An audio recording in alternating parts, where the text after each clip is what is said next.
자, 시작하겠습니다. 오늘은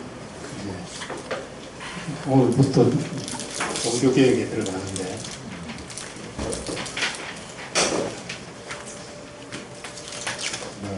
오늘 종교개혁에 거론되는 대표적인 삼인방에 대해서 할까 합니다.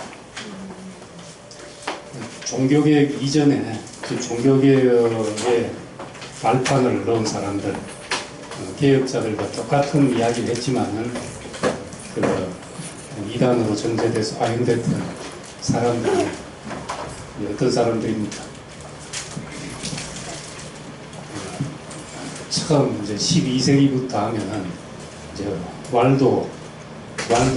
왈도라는 사람이 이제 그것을 어떤 사람은 제1차 종교개혁이라고 하는 사람도 있었고, 이제 14세기에 들어오면은 이제 누가 있었죠? 위클리프의 영향을 받은 이제 후스, 그리고 이제 캐톨릭에서 이단으로 그렇게 하진 않았지만은 그 종교개혁에 알을 낳았다고 말하는 에라스무스, 그런 사람들이 있어서 종교개혁의 발판이 됐죠. 한 사람이 갑자기 나타나서 갑자기 새로운 생각을 이야기해가지고 된 게 아니고, 어떤 일이든지 이제 그런 생각의 축적이 없이는 저변이 넓어지지 않고는 어떤 일도 일어날 수가 없다는 걸 볼 수 있습니다. 그것이 이제 12세기부터 16세기까지 한 300~400년에 걸친 그런 종교개혁자들의 그 그런 생각을 한 사람들이 300~400년 전부터 계속 어떤 말을 해와서 이제 16세기 종교개혁이 일어난 겁니다. 종교개혁하면 이제 잘 아는 사람이 누굽니까? 네? 칼빈. 루터가 이제 조금 병님이니까 루터, 또 칼빈, 또 그 사이에 이제 스빙글리라는 사람이 있습니다. 그리고 칼빈, 원래 프랑스 사람이니까 칼뱅 해야 맞는데 우리 칼빈이라고 그러니까 안돼. 이 세 사람을 이제 종교개혁 3인방이라고 그렇게 이제 말합니다. 이제 종교개혁에 불이 붙은 것이 이제 1517년 2017년 하면은 2년 전이 이제 종교개혁 500주년 되는 해였지요. 10월 31일 이 비텐베르크 대학 교회 정문에 루터가 95개조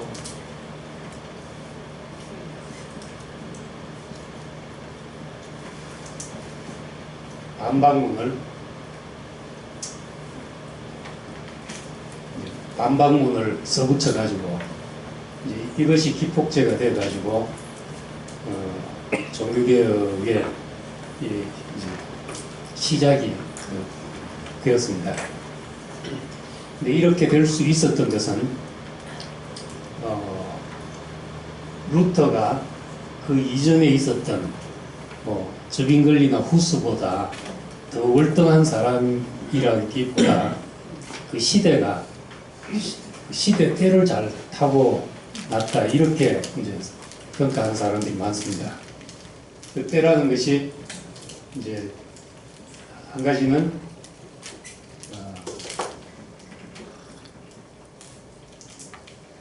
인쇄술이 발명이 돼가지고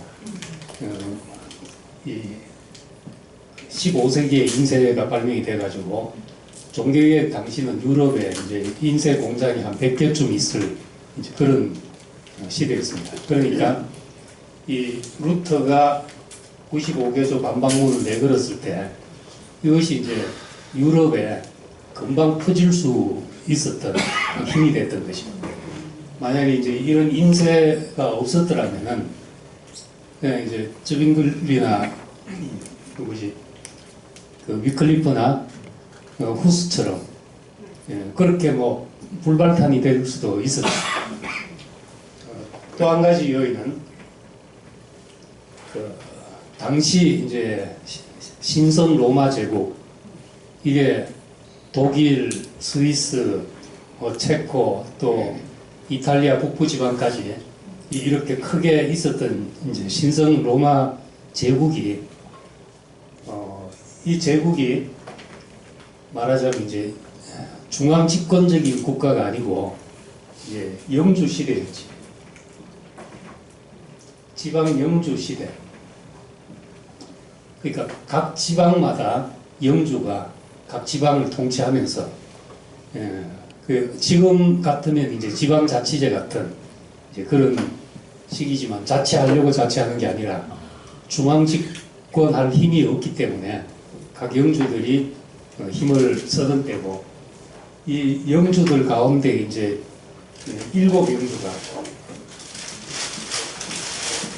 7영주가 합의해서 신성 로마 제국의 황제를 뽑던 그런 시절이었습니다. 그때 이제 루터가 있었던 이 작센 지방에 그 프레데리히라는 영주가 이제 이 7영주에 속하는 거죠. 그 신성 로마 제국의 황제를 선출하는 그 7이 모여가지고 이제 그러니까 황제도 될 수 있는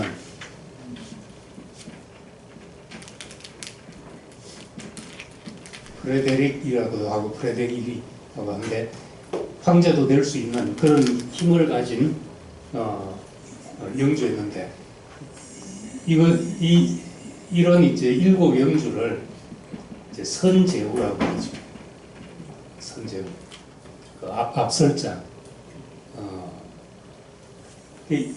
이 사람이 로마 교황청하고 이 대부분 이제 이 신성 로마 제국에 있는 영주들이 로마 제국과 불편한 관계에 있었던 것이 로마 그 카톨릭하고 이 수입의 거의 40%가 교황청으로 흘러 들어가는 그런 때였기 때문에 매우 달갑지 않게 생각을 하고 어찌하든지 이제 거기서 벗어날 기회가 있으면 좋은데 너무나 오랜 전통에 그걸 손대지 못하고 있는데 루터가 교황의 반기를 들고 나오니까 좋을 수밖에 없는 거죠.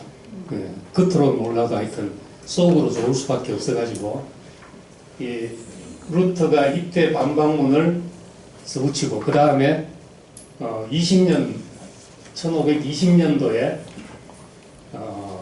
1520년도에 이제 그 보름스 국회에 가가지고 국회에 가서 제국회의에서 정언을 하게 됩니다. 이제 불려나가가지고 왜 그렇게 했냐. 이제 주로 철회하라고 강력한 요구를 받게 되죠. 이게 네가 한 말이 맞냐, 사실이냐, 이 책이 네 책이냐, 그리고 이제 철회할 용의가 있냐, 그리고 이 책을 다 소각시키겠냐. 이제 이런 이제 청문회가 열린 것이죠. 이제 거기서 루터가 이제 노하고 나옵니다. 그 다음에 또 신성 로마 제국 황국의 교황이 보낸 칙령을 그 사람들 보는 앞에서 불사르고 그 다음에는 이제 교황이 이 사람을 이제 이단으로 정죄하고 이제 파문하게 되는데 그때 이제 한 세기 전 같으면 후스나 그 전에 위클리프 시대 같으면은 똑같은 방식으로 이제 처형당할 수 있는 사람이었죠. 근데 이때 이제 이 작센 프레데리히선 제후가 이 루터를 보호해가지고 이제 죽을 때까지 이제 그냥 책을 쓰고 활동을 하다 죽게 됩니다. 그러니까 이런 이제 시대적으로 이런 걸 타고 나가지고 종교개혁이 이제 성공하고 퍼져나갈 수가 있었던 거죠. 교황도 어찌할 수가 없고 신성 로마 제국 황제도 어찌할 수 없는 이제 그런 상태가 됐습니다. 그래서 이 이제 루터에 대한 평가가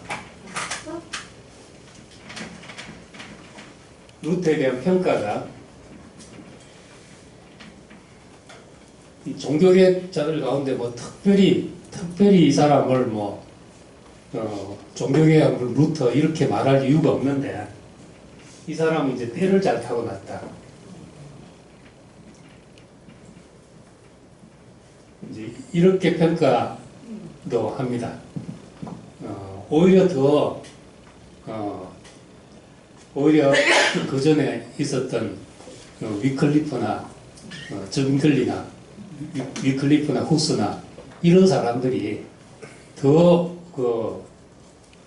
이제 주목받아야 될 사람일 수도 있는데, 예, 루터는 이런 이유 때문에 단지 이 95개조 반박문은 종교 개혁을 하려고 한 것이 아니라 이 로마 가톨릭의 이상한 문제, 주로 이제 면죄부 문제죠. 이 문제에 대해서 이 토론을 위해서 95개조 반박문을 내걸었던 겁니다. 이때는 이제 루터만 그런 것이 아니라 대학이니까 대학 내에서 어떤 이슈가 있으면은 대자보 붙이듯이 이제 그렇게 붙여놓고 그 광장에서 그 사람들이 모여서 토론하고 이런 시대였기 때문에 루터는 이때까지만 해도 이런 일이 일어날 줄 생각 안 하고 했던 것이죠. 그런데 이제 이것이 그 당시에 이미 팽배해 있는 불만들에 불을 지피는 그 시대 가지고 급속도로 퍼져나가고 그냥 뭐 일개 개인의 주장으로 덮으려고 하다가 이제 온 유럽에 이 문제가 퍼져나가니까 이제 교황청과 이제 이 신성 로마 제국 황제까지 개입하는 이제 큰 사건이 되었습니다. 그래서 때를 잘 타고 났다는 사람도 있는가 하면은 두 번째는 이 루터의 이 용기, 당시 사실 직장 상사한테도 우리는 대들기 힘들거든요. 예, 생각해 보면은. 그리고 뭐 학교에 있으면 뭐 교육감이 왔다 하면 대들기가 쉽지 않죠. 예. 그리고 이제 대통령한테 대들기도 쉽지 않은데 이 당시의 교황이라는 것은 그런 수준이 아니고 신적 권위를 가진 그런 힘과 신적 권위와 힘을 가진 존재니까 여기에 이의를 제기한다는 것은 보통 일이 아닌 거죠. 어쩌면 북한에서 주석한테 이의를 제기하거나 중국에서 이의를 제기하는 것보다 당시로 생각하면은 더 용기 있는 일일 수가 있었다는 겁니다. 그럼 그냥 이제 용기 이렇게 평가하기는 너무 이제 과소평가하는 거고 이런 힘이 어디서 났는가? 물론 시대를 잘 타고난 것도 있고 뭐 또 성격상 용기 있는 성격일 수도 있는데 이제 그것만 가지고 이제 이런 일이 일어났다고 말하기는 이제 너무 이제 가볍게 생각하고 지나가는 것이고 루터가 말했던 이제 네걸은 종교개혁의 3대 이제 기치가 뭡니까? 오직 믿음, 그 다음에 오직 은혜,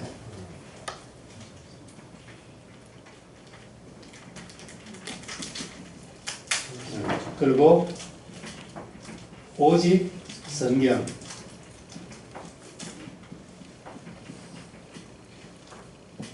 라틴어를 왜 이래 잘 쓰냐? 영어하고 스펠링이 거의 비슷하기 때문에. 솔라 피데, 솔라 그라시아, 솔라 스크립투라 하는 이 세 가지를 내그러는데 오직 믿음하는 것이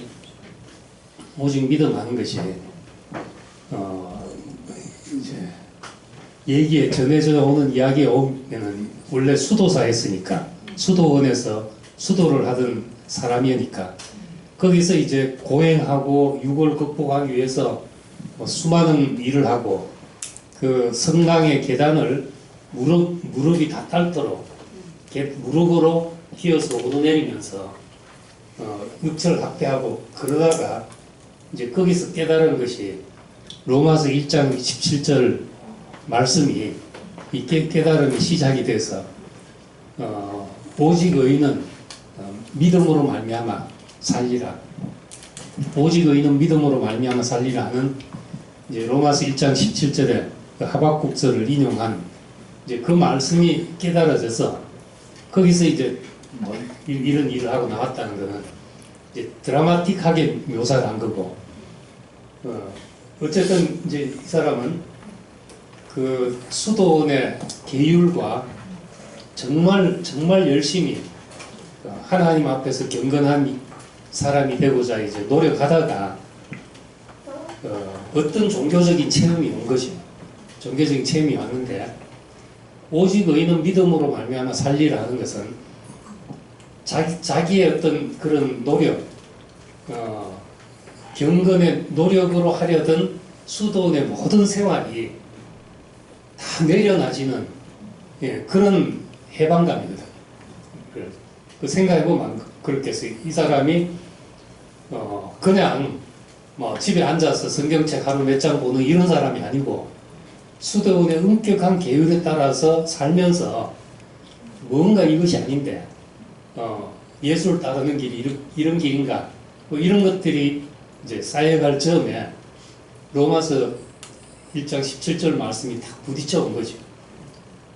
그러니까 이제 옛날에는 뭐 그냥 그랬다 하고 지나갔는데 이것이 어떻게 생각하면은 그 신약의 경험 어떤 예수 안에 있는 사람들의 어떤 공통된 경험을 이제 이렇게 말할 수 있지 않겠나 하는 생각이 들었습니다. 예를 들면 우리 이제 목사님은 에베소서 5장 26절 27절 말씀 이 말씀이 자기한테 이제 부딪혀 오면서 그 목사님 감정에 아주 큰 획을 긋는 변화 중에 하나가 그 이 말씀이거든요. 물로 씻어 말씀으로 깨끗게 하사 거룩하게 하시고 자기 앞에 티나 주름 잡힌 것이나 이런 것들이 없이 거룩하게 하사 영광스러운 신부로 세우시고 거룩하게 하신다. 그 말씀을 보면서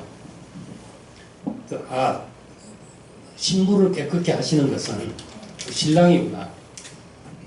내가 나를 깨끗게 하는 것이 아니라 신랑이 나를 깨끗게 하시는구나. 그래서 내 노력을 다 내려놓게 됐다 이렇게 말했거든요. 그때부터 나를 고치려 하고 나를 다듬고 나를 점검하고 이런 모든 것을 내려놓고 내가 주님의 어떠하심만 보고 가게 됐다. 이제 그렇게 살다 보니까 내가 처리하려고 애쓰던 이 문제들을 다 내려놨는데 그런데 이제 지나고 나니까 그런 것들이 없어지더나 애쓰지 않았는데 그게 이제 이 어떤 자유와 해방 그리스도 안에 있는 자유 해방 그 성경 전체로 말하자면 이 안식에 이르는 경험이거든. 나를 고치려 하고 누구를 고치려 하고 바꾸려 하는 우리가 해야 되는 모든 것에서 그 해방되는 이것이 복음이잖아요. 복음. 그래서 이제 이 복음은 믿음에서 믿음에 이르게 된다. 복음은 믿음에서 믿음에 이르게 된다. 그래서 기록된 바 오직 의인은 믿음으로 말미암아 살리라 하는 이 말씀이 한두 번 읽었겠습니까? 근데 그것이 탁 떠올랐다는, 그것이 자기 안에 자기 말로 떠올랐다는 것은 자기가 다 내려놔지는 경험이 아니겠나. 루터를 잘 모르지만은 이런 어떤 세상을 바꾸는 힘이 그냥 단지 때를 잘 만나서 단지 용기가 있어서 이것이 아니라 그런 어떤 종교적으로 깊은 변화가 아니면은 그런 힘이 나올 수 없을 것이라고 생각이 됩니다. 그러니까 우리 이제 뒤로 이걸 뭐 공부하듯이 배워가지고 루터는 뭐 오직 믿음, 오직 은혜, 오직 성경 뭐 이렇게 주장을 했다 이러고 넘어가니까 이 의미를 잘 모르지만 이 하나하나가 그냥 나온 것이 아니고 수도사의 그 생활에서 뒤집어지는 경험이었던 것입니다. 이 모든 것은 수도원의 계율과 이 세 가지는 정반대되는 뒤집는 경험이라는 겁니다. 그 오직이라는 왜 솔라라는 오직이란 말이 붙었나? 그 말은 다른 모든 것을 배격하는 말이죠. 그러니까 그렇게 되자면 다른 모든 것에 해보던 사람만이 할 수 있는 거예요.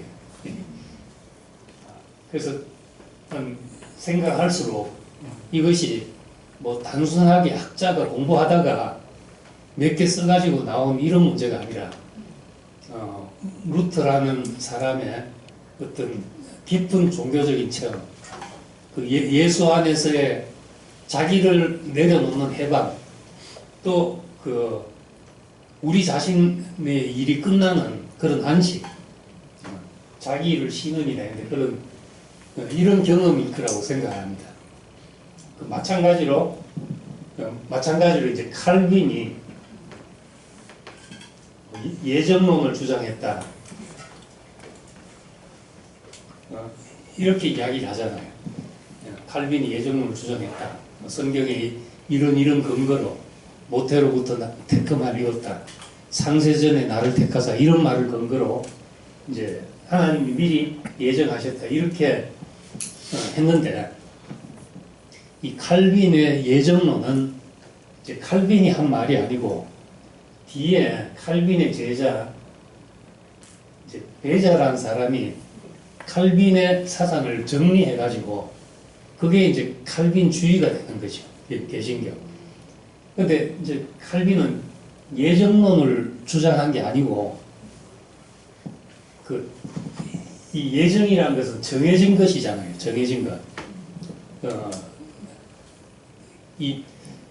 나에게 정해진 것을 받아들인다는 것은 내가 마찬가지로 내가 애써서 바꾸려 하는 모든 것을 내려놓는 경험이죠. 우리 말로 뭐 운명이다. 예수 안에서 우리의 운명이 보였다. 하나님이 정하신 자리가 보였다. 이제 이렇게 이제 고백할 때 우리 안에서 일어나는 경험들, 그게 뭡니까? 내가 애쓰고 나를 어떻게 하려는 모든 노력에서 해방되는 것이거든요. 하나님이 내 길을 정하셨다. 나에게 정한 것이 있다 하는 것을 발견하는 것은 칼빈의 이야기는 사실은 이제 그런 하나님의 정하심을 받아들이는 이제 그런 이야기를 나중에 정리해 놓으니까 이제 예정론이 되어버렸다는 겁니다. 저는 이제 옛날에는 이런 것들을 그냥 쉽게 평가하고 지나갔었죠. 가소평가하고. 근데 이제 지금 우리 이열래 목사님 말씀을 듣고 내가 경험하면서 이걸 다시 생각해 보면은 나 정도 사람도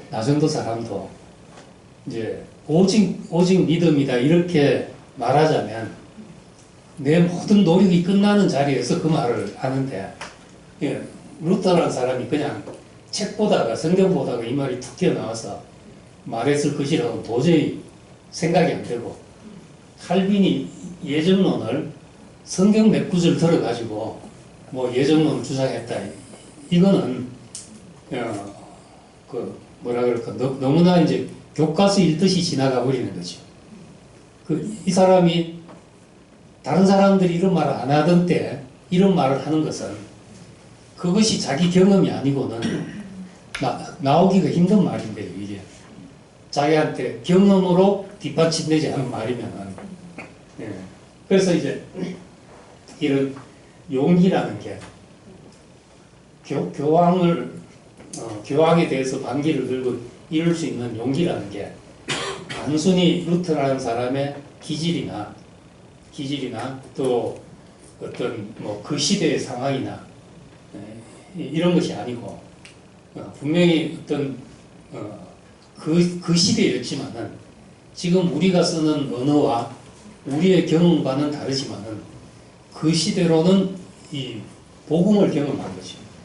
캐톨릭의 새로운 율법주의, 교회 의식과 이런 것에 의해서 갇혀있는 기독교가 갇혀버린 새로운 바벨론 포로 시대에 그 포로에서 해방되고 율법에서 해방되는 그 시대로서는 이것이 중요한 신약의 경험이었을 것이다 하는 겁니다. 그래서 이제 루터가 이 종교개혁의 그 도화선이 돼서 이 어쩌면 별것 아닌 누구라도 할 수 있는 말 같은 이 95개조 반박문 면제부 하는 게 잘못됐다는 이야기죠. 한마디로 말하면. 그런데 이것이 너무 생각지 않게 너무 급속도로 퍼져나가가지고 모든 유럽의 그 가톨릭에 대한 불만을 불지르게 되는 그런 일이 되어버렸습니다. 근데 루터는 앞서 지난주 말한 에라스무스보다는 이제 좀 개혁적인 사람이지만은 그 에라스무스는 완전히 개신교의 어떤 성경으로 돌아간 사상을 툭툭 던져놨지만은 실제적으로는 아무것도 손을 대지 않고 자기는 이제 캐톨릭에 머물러 있었던 사람이죠. 그런데 이제 루터는 조금 더 용감하게 이제 이렇게 반기를 들고 그거 아니다 이러고 나온 거예요. 그랬지만은 루터는 이제 캐톨릭을 사랑한 사람이고 수도사였고 자기가 여기에서 벗어날 생각을 처음에 안 가졌던 사람입니다. 파문을 하니까 나와서 하다 보니까 이제 종교개혁이 돼서 개신교가 된 것이죠. 그런데 이제 종교개혁 3인방 중에서는 제일 이제 소극적인 개혁가였습니다.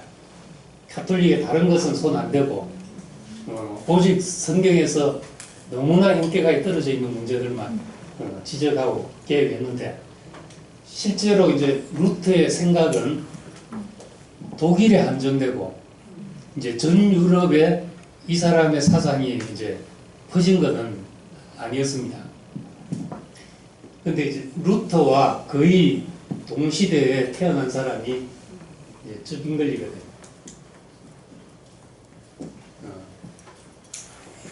이 사람이 1864년, 루터가 뭐 1483년 그렇게 태어난 사람이고 옛날에는 나이가 출생이 그다지 정확하지 않으니까 거의 이제 같은 나이라고 보면 되죠.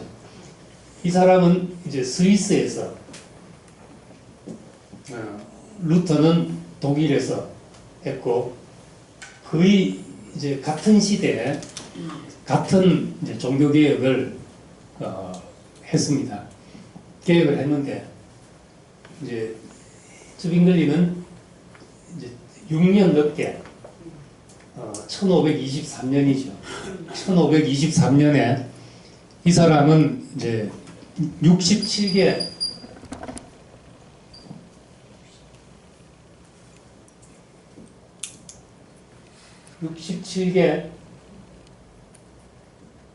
이제 논제를 내걸고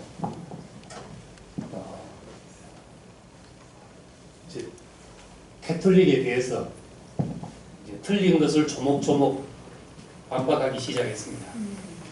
그런데 95개 조지만 이것은 거의 그 명제부와 관계된 이제 그런 거있지만은 쯔빙글리는 이 세 사람 중에 이제 제일 과격했던 그런 개혁가로 알려져 있습니다.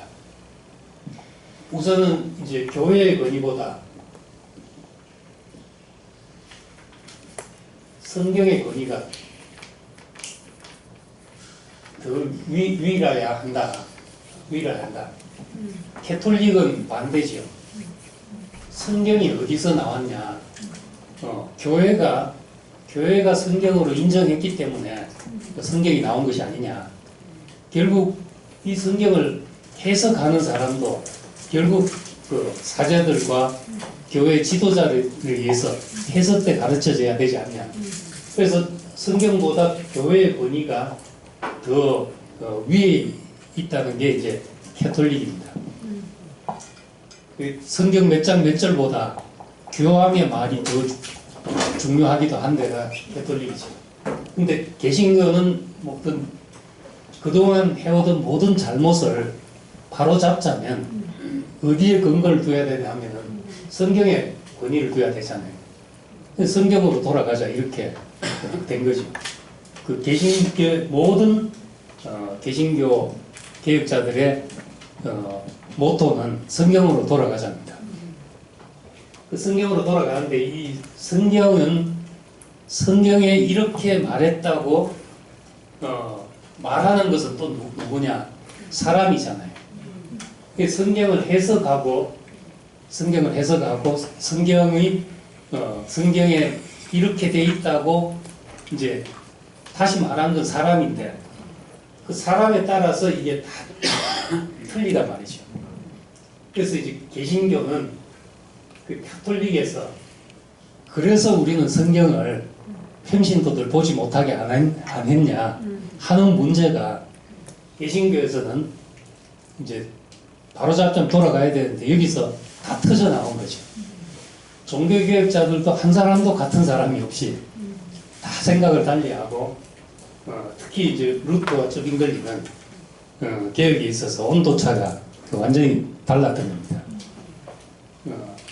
그런데 쯔빙글리가 또 건드린 것은 이제 성만찬 의식을 이건 캐톨릭에서는 포도주와 떡을 떼는 것, 이 기독교에서 제일 중요한 의식 두 가지가 뭔지 알죠? 세례 받는 거하고 성찬식 하고 예수님이 직접 하라고 했다고 해서 이 두 개가 그 모든 기독교의 이제 공통 의식으로 되어 있는데 이제 카톨릭은 이 성만찬을 이 떡과 이 살을 성경 말씀 그대로 이 떡은 너희를 위하여 지킨 내 살이다. 이 피는 너희를 위하여 흘리는 내 피다. 이랬으니까 이 잔은 그랬으니까 이건 바로 우리 몸에 들어가면은 예수님의 살과 피가 된다고 그렇게 주장을 한 거죠. 캐톨릭은. 그걸 이제 화채설이라고 그리스도의 몸으로 화한다. 근데 쯔빙글리는 그런 게 어디 있냐. 떡은 떡이고 그건 단지 우리의 기념하는 것이고 상징일 뿐이다. 이렇게 하고 캐톨릭 안에 있는 이제 모든 문제들을 다 손대기 시작한 겁니다. 모든 성자 숭배나 캐톨릭의 이제 결혼 제도까지 사제들의 결혼 안 해야 된다 이런 게 돼 있냐 하면서 다 건드리는데 루터와 달랐던 것은 루터는 성경에서 꼭 하지 말라고 성경에 명백하게 금하지 않았다면은 성경이 명백하지 금하지 않았다면은 교회가 금할 필요가 없다. 이게 루터 입장입니다. 성경에서 금하지 않았다면은 이 교회에서 해도 된다는 거죠. 반면에 이제 쯔빙글리는 성경에 근거하지 않은 것은, 성경에 근거하지 않은 모든 것은 잘못된 것이다. 다 없애야 된다. 이제 이런 주의니까 예배 의식이고 모든 것을 다 이제 손대는 그런 이제 계획가 있습니다. 이게 이제 캐나다나 미국 가면은 한국하고 이 도로 표지판이 이제 방식이 정반대입니다. 한국은 꼭 이제 한국은 해야 되는 것 안 해야 되는 것만 표시를 해놨습니다. 이제 유턴 하는데 좌회전 하는데 이제 하라고 한 데서만 해야지 하라고 한 게 없는데 하면은 불법이죠, 여기서는. 근데 이제 캐나다, 미국은 반대거든요. 하지 말라는 소리 없으면 다 해도 되는데 하지 말라. 이제 그런 거를 이제 미국 같은 시스템을 이제 네거티브 시스템이라 해서 하지 말라는 것만 표시해 놓고 나머지 다 해도 된다. 한국은 이제 파지티브 시스템에서 할 것만 표시를 해 놓은 거죠. 표시 없는데 하면은 이제 불법이게. 그러니까 처음 가서 좌회전을 불법 좌회전을 한번 딱 했는데 하니까 뒤에 경찰차가 있는 거예요. 완전히 머리가 잡히 쓰고 이제 딱 걸렸구나 했는데 그냥 지나가더라고요. 그 몰랐는데 이제 재수 좋다 했는데 집 나중에 이제 들어보니까 그게 불법이 아닌 거죠. 좌회전 표시 없어도 그냥 하지 말라는 거 없으면 하면 되니까.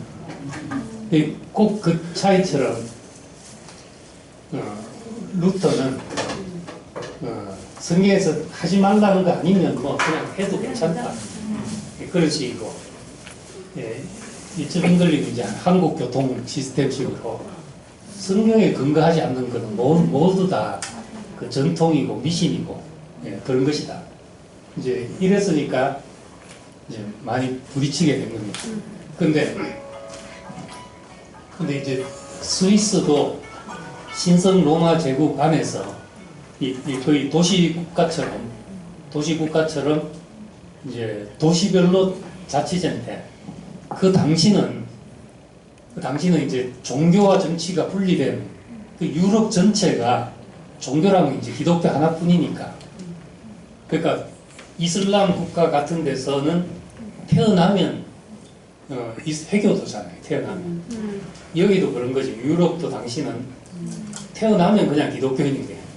그래서 유아 세례를 받고 이렇게 되는 건데, 이제 도시가 좀 바로 잡히려고 하니까 이 종교적인 지도자 쯔빙글리가 사람이 굉장히 뭔가 똑똑하고 일을 해낼 것 같은 그런 사람이니까 이 스위스의 그 쥐리 의회에서 쯔빙글리를 이 도시를 좀 하나님의 말씀으로 계획해 달라고 이제 쯔빙글리를 위임하는 거죠. 그래가지고 이 쯔빙글리가 스위스의 그 도시를 이제 완전히 이제 그 어떤 기독교 도시로 이제 계획을 하려고 이제 그렇게 합니다. 스위스라는 나라가 지금은 뭐 세계에서 제일 깨끗하고 아름답고 뭐 이런 칭호가 붙었지만은 그 당시는 유럽 내륙이잖아요. 그 스위스가 다른 나라 그 바다가 한 군데도 없는 유럽 내륙, 지금 뭐 충청도나 강원도 내륙 지방 정도 되는 그런 작은 대죠. 근데 거기에다가 산업 지방이니까 뭐 농사지을 땅이 많은 것도 아니고, 그래서 유럽에서 제일 못 사는 나라였습니다. 제일 못 사는 나라였는데, 그러니까 이제 살 길이 뭡니까? 살 길이 못 살면 마지막에 이제 몸 파는 거잖아요.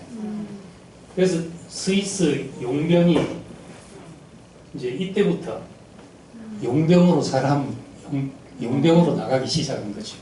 어떤 전쟁에 용병으로 팔려가기도 하고 또 어떤 이제 뭐 힘 있는 사람의 용병이 되기도 하고 그게 이제 먹고 살 길이어서 스위스 용병이 아주 유명하고 지금도 남아 있는 게 지금도 이제 가운데 끼인 작은 나라로서 살 길이 이제 중립 선언을 한 길밖에 없어서 영세 중립국으로 선언했는데 이 군대가 이제 어떤 유엔에서 파견하거나 뭐 이런데 지금은 남아 있는 게 로마 교황청에 지키는 병사가 다 스위스 용병들 아직까지 남아 있습니다.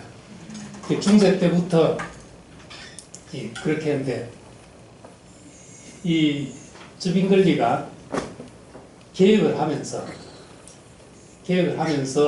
더 내륙 지방에 있는 도시들이 아직 여전히 가톨릭 국가였거든요. 네, 그러니까 이 가톨릭 지역들을 압박하기 위해서 여기서 들어오는 물자들을 차단하기 시작한 거죠. 이제 경제적으로 고립시켜야 되겠다 해서 이제 그렇게까지 힘을 썼던 겁니다. 그래서 처음에는 무력으로 용병을 모집해서 무력으로 진압하자 했다가 의회 반대에 부딪혔는데 여기서 지금 이제 일본에서 금수 조치하는 것처럼 그런 조치를 취하니까 여기 이제 세계 도시국가가 합해가지고 이 치리를 쳐들어오게 된 거죠. 예. 그래가지고 8,000명의 군대를 용병을 모집해서 쳐들어왔는데 쯔빙글리가 이제 1,500명의 군대를 용병을 모집해서 대항하다가 이제 장렬하게 전사를 하게 됩니다. 이 사람은 나이가 40몇 세에 전사를 해서 그래서 이제 별로 많은 걸 못 남기고 덜 유명해지고 이랬던 것인데 사실은 루터보다도 훨씬 더 빠르고 급진적으로 개혁을 해나갔던 사람이죠. 근데 이제 이 사람 동상에 한 손에는 성경, 한 손에는 이제 칼이 들려져 있다고요. 칼이. 이게 이제 이 사람을 상징하는 거죠. 로마 교황청에 가면은 베드로와 바울의 동상이 있는데 이제 어떻게 구분하냐?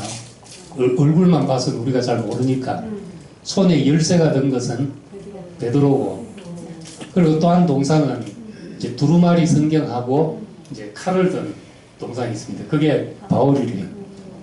바울이 왜 칼을 들었냐 하니까 이 성교라는 것의 상징으로 정복하고 그랬던 상징으로 이제 칼이 되는데 사실 그 몰몬교가 회교가 그렇게 시작했다 그러죠. 한 손에는 몰몬, 한 손에는 칼 그러잖아요. 근데 사실 기독교도 똑같이 그래 온 거죠.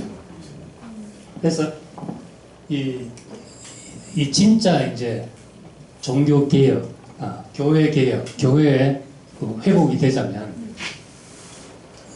이 기독교 안에서 폭력성이 없어질 때, 이 칼이 내려놔질 때, 그때 이제 진짜 교회가 회복되는 것이 아닌가, 예, 그렇게 생각을 합니다. 왜냐하면은 그 인류 역사의 가장 불행한 모든 것은 다 종교가 만든 일들이거든요. 특히 이제 예수 이후로 보면은 그 종교 때문에 죽은 사람들이 다른 이유 때문에 죽은 사람보다 압도적으로 더 많다는 거예요. 그 종교가 로마 황제가 이 기독교를 받아들이면서 이제 성경과 칼이 합해진 거죠. 성경과 칼이. 근데 그래서 지금 다 이제 등을 돌리게 되는 게 전에 이제 동유럽에서 온 사람들 이제 종교가 뭐냐 이렇게 물으니까 그 종교 같은 것은 필요가 없다. 아주 기분 나쁘다는데 종교 같은 게 필요 없다 하면서 종교는 사람을 죽인다. 다른 것은 그래도 죽이진 않는데 종교는 사람을 죽인다 이러는 거예요. 지금은 이제 그런 생각들이 이제 팽배해 있는 거지. 지금도 가장 무서운 게 이제 종교가 들고 있는 칼이 제일 무서운 거니까. 잉글리 역시 한 손에는 성경을, 한 손에는 칼을 든 사람으로 그렇게 평가된 사람입니다. 근데 이제 이 두 사람보다 조금 늦게 태어난 사람이 칼빈입니다. 지금 1509년에 칼빈이 태어났으니까 1483년, 84년보다는 이 사람들이 이제 선생님 같은 사람이 된 거죠. 1517년 같으면은 몇 살입니까? 8살. 8살 정도잖아요. 1517년. 이 루터가 95개조 만방문을 내걸 때, 잉글리가 이렇게 할 때도 이제 9을 빼면은 14살이잖아요. 이 사람들이 어떤 일을 하고 이제 지나갔을 때 이 사람들이 학습돼 가지고 이제 칼빈이라는 사람이 나오게 된 것입니다. 이 잉글리는 치리 사람인데 칼빈은 이제 프랑스 사람인데 프랑스는 그때는 어떤 그 왕정 이제 전체주의 국가로서 어떤 한 나라로서 경고했기 때문에 독일과 같이 그 영주들이 지배하는 시대가 아니고 이제 국가 체제가 확고되기 때문에 여기는 캐톨릭이 종교개혁이 잘 들어가지 않는 지역이 있습니다. 그 종교개혁이 된 데는 다 정부가 느슨한 신성 로마 제국에서 주로 일어나게 된 거죠. 대륙에서는. 근데 이제 프랑스에 있다가 종교개혁가들의 사상을 받아들이니까 거기서는 박해가 심해서 살아남을 수가 없는 거예요. 그래가지고 이 칼빈도 이제 스위스로 가서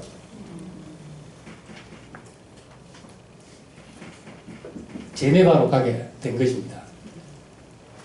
제네바로 가서 처음에는 여기서 조용히 글을 쓰고 이러고 살려고 했는데 역시 제네바 시에서 우리 도시를 정말 하나님의 말씀으로 통치하는 도시로 만들어 달라 이래 가지고 이제 도시 전체 개혁에 나서기 시작하는 거죠. 이 기독교 강요가 써진 게 1536년이니까 1536년에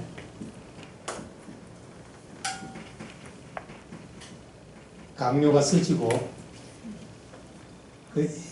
이 기독교 강요가 이제 나중에 조금씩 살은 붙긴 했지만은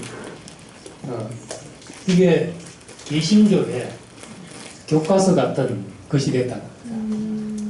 루터가 한 말, 잉글리가 한 말, 그 전에 에라스무스, 후스, 위클리프 이런 기독교 이제 카톨릭의 반기를 든 개혁 정신들이 다 학습이 돼가지고 칼빈에 와서 기독교 강요라는 것으로 이제 집대성된 것이죠. 근데 이 칼빈은 이제 잉글리의 결말도 받고 이 결말도 받고 루터도 본 거죠. 루터는 너무나 소극적이라서 이 개혁이 독일을 못 벗어나는 거죠. 독일을 못 벗어나는데 근데 이제 칼빈은 기독교 강요라는 걸 쓰고 이 중간쯤 되는 그런 개혁 노선을 취합니다. 중간쯤 되는 개혁 노선을 취하는데 이 칼빈 사상이 사실은 개신교 전체, 유럽 전체에 가장 광범위하게 영향을 미친 사람이 되었습니다. 영향을 미친 사람이 되고 이 한국 교회에서 이제 개혁 교회 한국의 장로교들이 다 내거는 기치가 개혁교회 전통을 따라서 우리가 뭐 이렇게 한다고 이런 것을 장로교들이 다 내거든요. 이 개혁교회라는 말이 이제 리폼드 처치라고 이 말이 왜 나왔느냐 하면 이제 루터의 종교개혁이 캐톨릭의 예배의식이나 뭐 성만찬이나 세례나 이런 다른 것을 손대지 않고 오직 이제 면죄부나 이제 뭐 가장 정말 성경에서 꼭 어긋나는 것만 손댄 소극적인 개혁이기 때문에 이제 그걸로는 안 된다 생각해가지고 루터 교회 뒤에서 우린 더 개혁한다는 의미로 이제 개혁교회라는 말이 붙은 겁니다.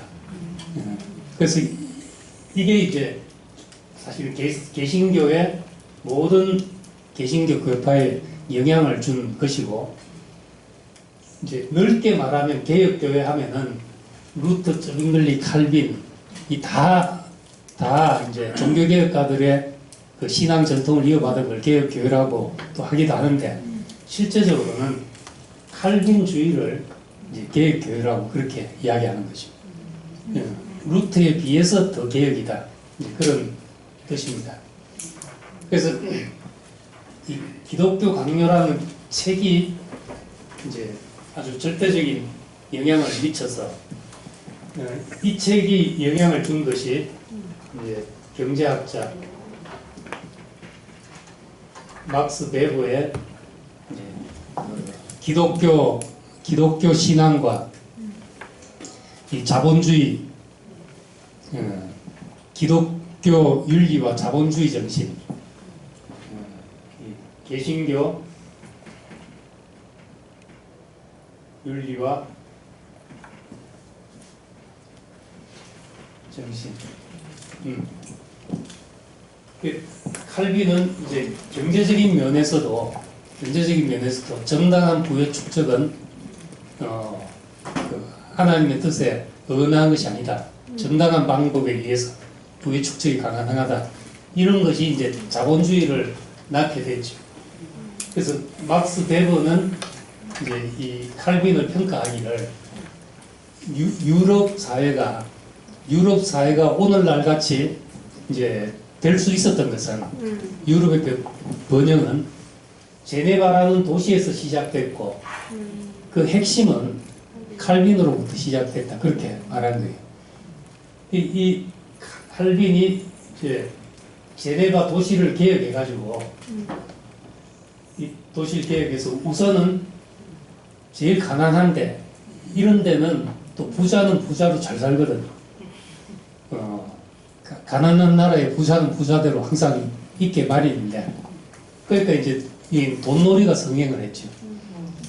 이자가 30 몇 프로 되는 그런 이자를 차츰차츰 낮춰가지고 이 나라 전체 이자를 4%로 낮추고, 이런 이제 시스템이 스위스가 이제 국제 금융의 허브로 자리 잡는 이제 그런 역할을 하게 만들었다는 겁니다. 그러니까 여러 가지로 이제 기여한 바가 많죠. 그리고 학교를 세웠는데 제네바 아카데미 하는 학교를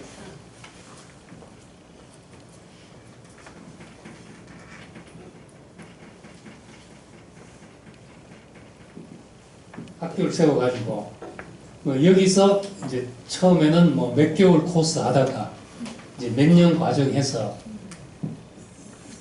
이 학교를 통해 길러진 인재들이 유럽의 각 곳의 종교개혁을 일으키는 사람들이 되게 된 겁니다.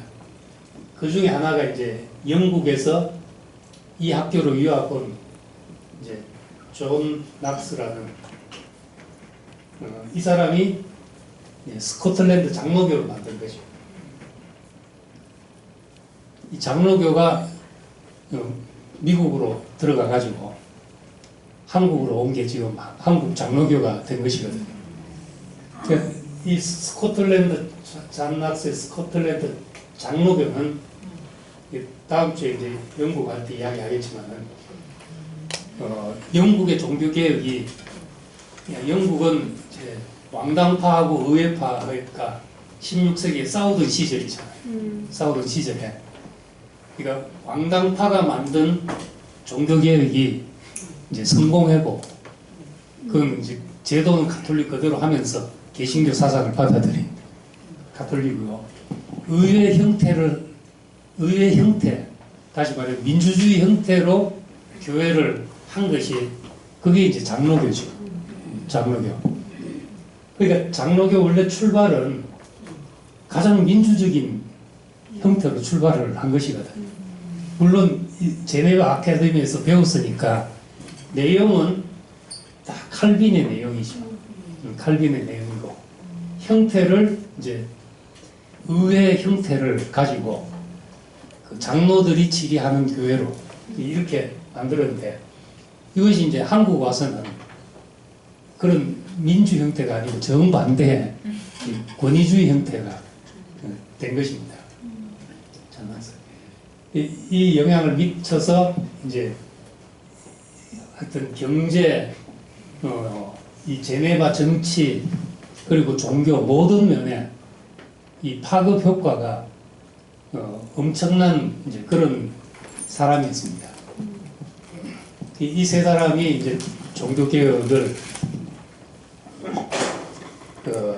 해서 이 칼빈은 이제 자본주의의 아버지라고도 불리고 또 그 어떤 그다음 이 칼빈의 또 한 가지는 이제 16세기 개신교 운동이 일어나면서 캐톨릭하고 물리적인 충돌이 이제 끊임없이 있었죠.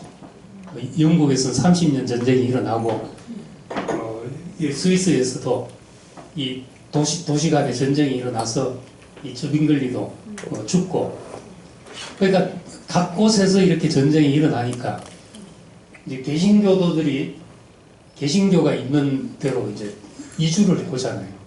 난민이란 말이 이때 이제 생겼다고 그럽니다. 이 난민, 레퓨지야.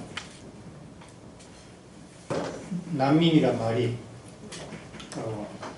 다른 도시에서 온 난민들을 이제 가장 적극적으로 받은 사람이 이제 칼빈인 거예요. 근데 이제 그 지역에서 다른 데로 이주할 생각을 하는 사람들은 다 좀 똑똑한 사람들이 그런 생각을 했죠. 뭐 농사 짓고 막 이렇게 한 사람들은 뭐 캐톨릭이 오든 뭐 개신교가 오든 그게 그거고 그렇게 살았는데 생각이 있는 사람들이 다 이제 지식인들이 박해를 받고 그러니까 이주하는 사람들이 다 지식인들이에요. 그래서 이 난민들 중에 예술가, 기술자, 학자들이 많아가지고 스위스가 그 강국으로 부상할 수 있었던 게 이 난민 수용 때문에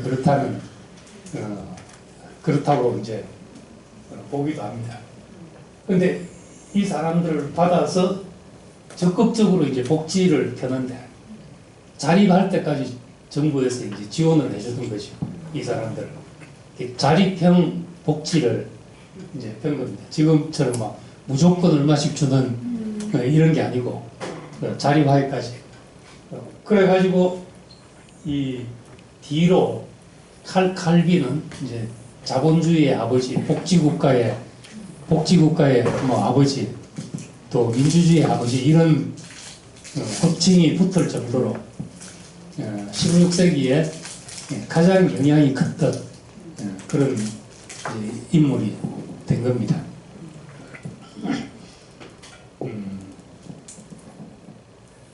근데 이제 이 종교 개혁에서 하여튼 이제 급진적으로 갈수록